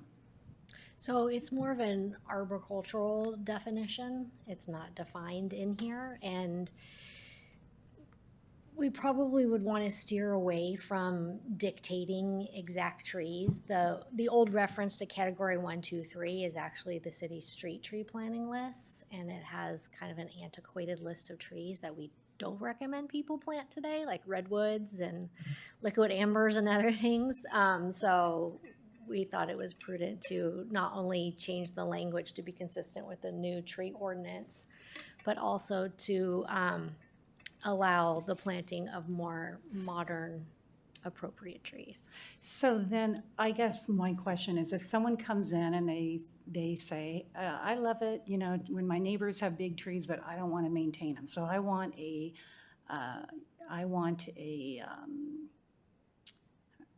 why am I drawing a blank on a little tree? I want a crepe myrtle. And I think that's a large tree. Does staff say, no, that's not a large tree? Large tree is 40 feet canopy. I mean, what's because I know a lot of people do not want to plant big trees. And I think it's a problem for the city to not be requiring bigger trees. So what's the response if they're resisting a bigger tree? So we would look up the particular species that they're proposing to see if it met the criteria of a medium or large canopy tree. So then it is defined somewhere? Where is it? Where is it defined? So it's defined by the, but all the different species have different categories of kind of where they fall. And there's generally small, medium, and large category trees. Some talk about the canopy spread, others define it closer to what the diameter is, but they all generally fall into different categories. So I assume you're using, like the Western, whatever that book is, the Western gardening book to determine what's large and what's not? Yes. Okay, and then I thought with lots less than 5,000 square feet, which we are going to have some now, I think it would be prudent that we require that at least one tree be planted in the front yard. So for lots greater than 5,000 square feet, at least one tree has to be planted in the front yard. I think it has to be category 2 or larger in the front. But if you're on a small lot, you should still be required to plant a tree in the front yard. It may not be appropriate for it to be a category 2 or large or medium, but I think at least one of some size would be appropriate in the front yard. I mean, it seems like it'd be a real departure from development if we didn't require. I think as a practical matter, if you're going to have 4-foot setbacks. This is the front yard. Yeah, no, my point is, the only place you could plant it would be the front yard. You won't be able to plant it on the side and the back if everything is 4 feet from the rear and side setbacks. The only place available will be the front. No, that's not necessarily true. I don't think that's true. You Large could put it in. Large canopy tree and with a 4-foot setback? That assumes they're building all the way out to the edges, and I'm not assuming that. I'm just saying if we're having new development in Los Altos, we should be requiring street trees of some size on all new developments.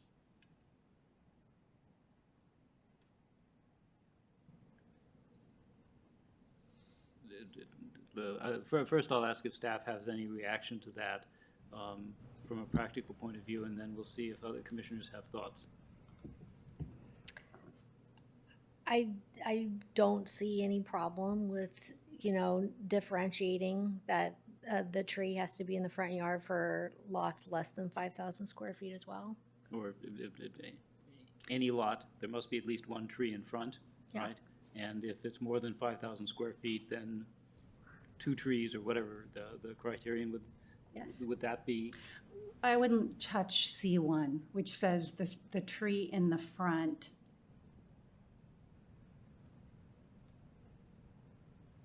has to be medium or large. I wouldn't touch that. I would just say for C2, for lots less than 5,000 square feet, at least one tree must be planted in the front yard. That's all I'm saying. Instead of saying on-site, you say in the front yard. Right, in the front setback. Any thoughts among the commission about that? Yeah. Ms. Shelley? Again, I get a little weary with the dictatorial nature of now telling somebody how to plant a tree in their front yard. So I don't agree with it, but it's up to everybody. Okay, I guess I just think this is a tree city and, we're dealing with climate change and we need canopy in the summer and people can plant whatever they want, category, small, medium, or large. They can do evergreen, they can do deciduous, they can do whatever they want. So we're not dictating any particular tree. It does require that they have one on the property. The question is whether it has to be in the front yard or just on the property. And I would So- say it so- should So you be get a in- tree on the property, no matter what. Right, the question is whether it has to be in the front of the property. Right, and I think, I see the front yard as part of the community kind of sense. The DNA of the street is, that's contributed by what you see in the front yard. And let's just face it, like, communities that have canopy over the street are more valuable and more expensive, frankly, than communities that don't require street trees. So I think it's kind of in the community's interest to require a street tree on all new development. I grew up in a house. So the where only front thing door I was want to in the just back. at least mention is that the commission is not even considering the fact that a lot of SB 9s that we see, specifically in Los Altos, end up being flag lots. So when we talk about it being like a street tree, or, I mean, it's actually going to be a tree for the rear property's front yard and then for the front property's backyard, essentially. Because, I mean, that's what we see, honestly, the most common in town, because we have a lot of deeper lots. I mean, that's actually how we've seen a lot of subdivision, specifically just south of City Hall, is, I mean, you don't even, I mean, me and Stephanie sometimes in walk and talks, it's funny, we're like, oh, wow, there's another house down there. Just because it's, one of those, a flag lot within flag lots off of it. So, I just want the commission to know is, even if we put that in there, it's not going to be an across-the-board benefit for the community, rather than kind of just one property owner, essentially. So if you're on a flag lot, is it considered a front setback? Is it, if you have like a flag, where is the front setback actually on that? 9 times out of 10 is, so, you're taking access from the street down here, the flag portion of the driveway, essentially, the flag pole portion is the front yard, and then you essentially make a left into your driveway. So essentially, it's going to be the neighbor to your side, or to their side. It's going to be their side. It's your front. That's the flag lot situation is always a very. Okay, so that's a little weird. But, Yeah. So I would just I guess I'd like to make an amendment that we require at least one street tree on lots that are not flag lots that are at least 5,000 square feet. Well, as I say, I grew up in a house where the front door was in the back, and what you saw from the street was a blank wall. That and must have everything- been really beautiful. Oh, it was, Eric. it was, and That's- the well-known East Bay architect, Roger Lee, designed it that way, and everything was in aimed at the backyard. And so, that seemed fine. I am less concerned with micromanaging where people plant things and making sure they do plant them. And this ensures the tree will be planted. There will be only so many places you can plant a tree, particularly a large tree. And given the number of flag lots and irregular lots, and we're talking about something that's small here, so it's going to be an irregular lot anyway. And there may not be very much choice. So the only spot, it seems to me, where logically you could put a larger tree would be on the street side of things, which would be essentially the front of the house, or as close as you can get to that. So I don't see that you gain anything by being more specific. I think the saying on-site makes, I think you're really limiting it too, because if you have a 50 by 100 foot lot, one of your 5,000 square foot lots, and you've got a 20-foot driveway or 10-foot driveway width curb, and then you've got a utility coming in there, a sewer line and water line somewhere yeah. off the driveway, you now have a very small area in which to plant a tree, and then now you have the tree roots, so that when the roto-rooter comes in 10 years and they can, it's in a lot of Los Altos, when we have a 100-foot lot, we've got a tree on this, between this, just off the street. It's nice, but you've got 100 feet of width. Yeah. And, Yeah. Well, I'll tell you a little story, you guys. I'm on probably the smallest lot of anyone here, and I've probably got 25 trees on my property. You can do it. It's not, this is not a burdensome thing to require one street tree. I think the problem is you'd have to put it in the middle of the driveway for the flag lot. No, I said, I didn't, Okay. I said But that it I- wouldn't apply to a flag lot. Is there? I is there think support there's been, for a I'm not motion? sure we're hearing consensus on this, so doesn't rather sound than. like it, Yeah, so- I think if you want to make a motion, I would suggest you do it, and we'll see, or an Okay. amendment. Okay, I move that, I'd like to make an amendment. So I move that we amend C2 to read that for lots with less than 5,000 square feet in size that are not flag lots, that at least one street tree must be planted in the front yard. Okay, is there a second to that motion? Not hearing any, the motion is not seconded and therefore Okay. has failed. Any other questions or comments about section 100? Not hearing any, we go on then to section 110, non-conforming conditions. Any comments or questions about that one? Not hearing any. The final one, 120, administration. Any comments or questions about that? Yeah, I'd just like to revisit the notice issue. Is there? Yeah. I realize we can't put it probably in here, but how do we sort of, assuming there's consensus here, suggest that we strongly encourage that notice be given? So the law is pretty specific and reiterates is shall follow the ministerial process. That's what it says in multiple sections of different parts of the government code that this law covers. But then one of the things though that I did think of is that there is a little bit of kind of a noticing requirement in regards to when you do the lot split. So when you have to go through the mapping process, that has to go and be accepted by the council because of the Subdivision Map Act. So there's not really, again, anything that we can do with it.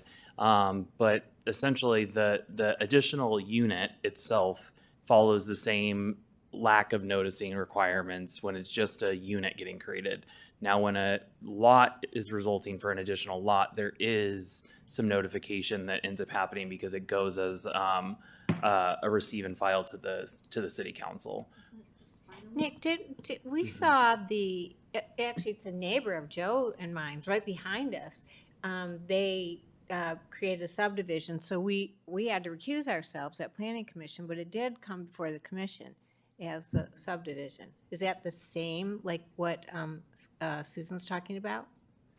So what I was talking about is, so when it wouldn't go before to the planning commission for the subdivision, but it would be when it goes to be subdivided essentially with an urban lot split, that would then go and be essentially just on the consent calendar. So it does go out as some form of a notification. You have to be getting the agenda packets. I could be mistaken, but I think as neighbors, we were notified of that. But I What year did that happen? it's 2 years under ago. construction right now every day. It was like 2 years ago. but- Riverside Drive. Yeah. And We it's were just, notified that it was coming up and we had to step down when they came in because we remember the neighbors coming But were in you notified as neighbors or notified as members of the commission? as neighbors, because we live directly behind. No, no, Is this but the not animal as hospital members you're of the talking Yeah. about? Or the flag lot? The flag lot. Okay. Yeah, Yeah. it's a lot split, and I believe we were notified, but I could be mistaken. Okay. It All I'm sounds like it suggesting- was a regular lot split under the subdivision map act. It was a subdivision in Yeah. the subdivision a map. Not SB9. SB9. Yeah, not SB9. So the map act requires notice. Yeah, To like neighbors within X feet or something like Yeah, that. Yeah, like- I'm pretty sure we got a letter, we did. and that's how we knew that this construction across the creek was going to happen. And it's a public notice, Okay. 10-day public notice Susan, hearing. yeah. So does that That's solve, traditional map act, though. and the MAP Act applies to SB9 splits? so we have to follow, yes, but it's Okay. a streamlined ministerial process. I mean, it goes to that, but there's still map act, essentially bullets that we have to follow, and it's pretty prescriptive. All But I'm asking is, it would be nice to notify neighbors, however you can do that. I'll just say what the glitch will be there is it's not like the notice for a tentative map that Right. you receive. Right. Tentative map is discretionary. Planning Commission reviews it. It goes to council. It gets it gets approved. It has conditions. And then when the map comes back for a final map, it goes to council, and it's usually on consent, because to get a final map, you have to substantially comply with the tentative map conditions. In this case, it won't be a tentative map that any conditions can be placed on it. It is just a final map for recording purposes, so those lots can be legally sold. Got it. And taxed.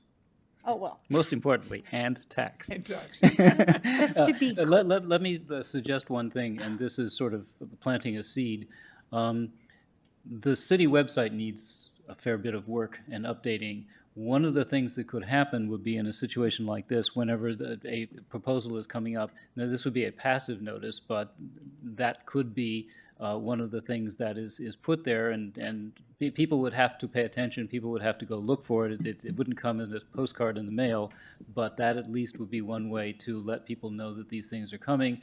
And if there were a dashboard, it could even have, these are the things that are coming up. Right, and people would have to go look, but at least there would be the opportunity to find that out. That might be something. I'm sure there's also the technology you could put in your address and say, I'd like to get notices of anything coming up. related Perhaps, to this something like address. that, It's yes, what, yeah. PG&E does for outages. But that's, yeah. That's and maybe that's- more complex than we need to be. But that is something that the city could be thinking about when we're getting to the website, which we're not doing right now, but it's I don't want to on the list. belabor this. I'm just Yeah. thinking most people would just like to know something's coming, even if Right. there's no discretion. I just want to be really clear. So if it's an SB9 lot split, they're going to get a postcard. No postcard. No, it is a ministerial action. There's no notice or hearing. And I'd also like to point out that on the planning page and the building page, we do provide monthly lists of applications that are But you submitted. have to dig down to find it. You have to know be it's there. proactive and you have to go seek that out. Right. Yes, you I would like have to Chair open. Mensinger's idea of just saying, I want to be noticed if anything happens within a radius of, okay, but so there is no noticing, even though what I thought you said is if it's an SB9 lot split, the MAP Act applies. So the subdivision map act, so what I was saying, the subdivision map act does apply. It does go to the city council meeting, which is usually the one meeting that we usually see residents start showing up at because people are following the agendas. We are also one of the only cities in Silicon Valley that publishes our city council agenda in the newspaper in its entirety, even when it's not a public hearing item. Very uncommon practice, but we do it as a way to have transparency. The monthly reports that Stephanie is referring to is we do publish essentially an Excel spreadsheet that gets queried from our permit software that does show when we have things like a lot split or an SB9 or design review applications in order to kind of just have, I mean, it's what we can do. We can't do the notifications when things say ministerial actions, like the notice cards and everything.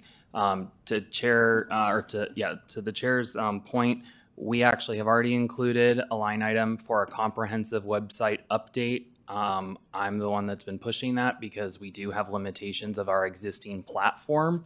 So there will be other avenues, but we have to have the avenue to be able to allow people to sign up for what multiple of you have kind of mentioned. We literally do not have the technology right now in place. We have to do a complete overhaul and update. So yes and no to everyone's comments just now. Yeah. But there's not, just going back to what we started with at the beginning of the meeting, you're not required to do anything, but you could choose to notify neighbors in the case of an SB9 lot split. I thought that's what I heard at the beginning of this meeting. Well, no, that's not how I was stating it. It's that we do have to take it to a level of where it's not just staff administrative. There is a reporting out process that we have to do where it does go onto a city council agenda. So, I mean, the residents have to be active. I mean, we have things where there have been notices given and people months later when construction starts says, I never got noticed, even for That's not what I'm asking discretionary. you. What I'm saying is, just as good policy, good transparency, could you just say, you know what, we're just gonna notify neighbors when someone files for an SB9 split, because we're not prohibited from doing so. We don't have to do so. Just, it's a good thing to do. The other thing about that is, isn't it, the policy is when, if I'm going to build, it's my financial responsibility to pay for the addresses, the labels, the postage to send to my neighbors within 500 feet, and I just supply you with all that information and you mail them out. And so then, if we were to do it the other way, then you would have to pinpoint that 500 square feet, and then it's a staff burden, and you would have to pay for it and put the postcard together. Because right now, the burden's on the applicant. That would be the burden on the staff, yeah. The burden on the applicant is the expense. They don't do it. I believe they don't do it. They don't do it anymore. We still have to, but they compensate the city to be able to make that deliverable occur. It wouldn't have to be 500 feet. It could Well, be. it does not. The city reflects state law, which is 300 feet. So Yeah. that can't be a It's a huge Staffing expense. issue, and it's an expense issue, which I had not heard before. Yep. Why you don't really seem to be enthusiastically endorsing this suggestion. Yeah. Okay, You have to get your compass out and put it on the map. okay, fair enough. And make sure it's a big enough map, a big enough compass. Okay. All right. Any other questions or comments about section 120? Going once, going twice? That's it then. So it's, I think, time to move to a vote. And the vote will be on the motion as it was stated and as it may have been amended. And I'm not going to try to repeat what the possible amendments were. I don't think it, except for a few trivial things, I don't think anything actually was changed. Okay, so Taylor, let's do the vote. Oh, wait a minute, just to be clear, we're voting on everything except for the amendment, because we already voted on that. That's right. We're Okay. voting on, the motion was to recommend to the council that it Okay. introduce and adopt. Okay, this- everything this- except the amendment. Yeah, right. Yeah. I mean, Got it. exactly. So moved. Okay, it's all been moved. So we're headed to the vote. Commissioner Ahi, Yes. Commissioner Disney, Yes, Commissioner Doran, Yes. Commissioner Mensinger, Yes. Commissioner Roche, Yes. Vice Chair Beninado, Yes. Chair Steinle. Yes, Motion carries unanimously. okay. We're just about done. If there are any reports or comments from commissioners, I have a question that relates to some of what we've been talking about, and that is Program 2D, which is in the general plan. The city has committed to creating building plans, like pre-created construction drawings for people who want to create ADUs, and that wasn't mentioned, but I'm just wondering, when are we going to do that, and will those plans come to the Planning Commission? that sounds like a future agenda item question. No, so the city's already been underway with it. We're working with an outside architecture firm. We've actually already had a community meeting. It was published in the town crier, as well as sent out to anybody that was signed up for the city manager's weekly updates. We had about 60 people attend that workshop, and we're working on the modifications to the standard plans. That does not go before the commission. That is a zoning administrator level approval process. Okay. So, okay. And since that door has been opened, are there any future agenda items that any commissioner would like to raise? No? Okay. I just have a comment. Do you have a comment? Yes. Okay. Comment then. I would like the record to reflect my and hopefully our congratulations to Director Zorns on his promotion to Assistant City Manager. And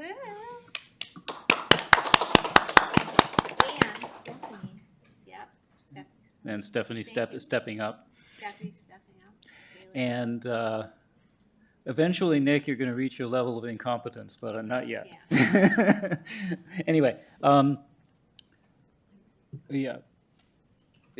I guess, looking at the staff table, is there anything that you would like to let us know is coming up? There is currently nothing on the May 2nd agenda, so that will be canceled. Okay.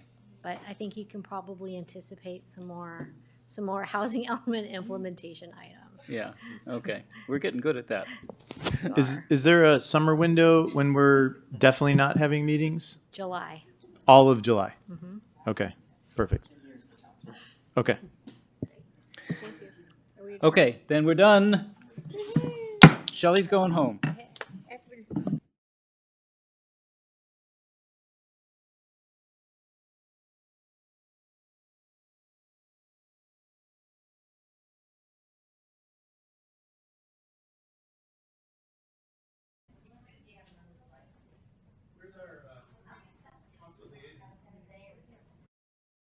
Recording stopped.